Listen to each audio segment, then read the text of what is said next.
Alors aujourd'hui, on va parler des règles douloureuses et du syndrome des ovaires polykystiques. Tout à l'heure, j'avais fait une vidéo il y a quelques jours et dans laquelle je vous expliquais qu'on a souvent des règles douloureuses quand on a le syndrome des ovaires polykystiques en lien principalement avec le fait qu'on ait une inflammation plus importante à cause de la résistance à l'insuline.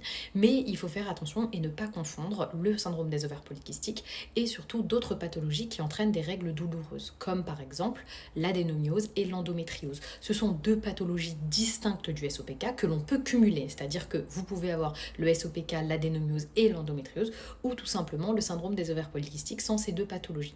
Donc il est important de se faire diagnostiquer via un IRM, et les règles douloureuses ne sont pas un synonyme de SOPK. J'ai le SOPK et je n'ai pas de règles douloureuses, c'est simplement que c'est une des conséquences du SOPK chez beaucoup de femmes, sachant que beaucoup d'autres n'ont aucune douleur. Donc si vous avez des douleurs de règles, faites quand même des recherches pour voir si vous ne souffrez pas d'adénomiose ou d'endométriose, car ce sont plutôt des symptômes d'adéno et d'endométriose plutôt que du syndrome des ovaires polykystiques. Voilà.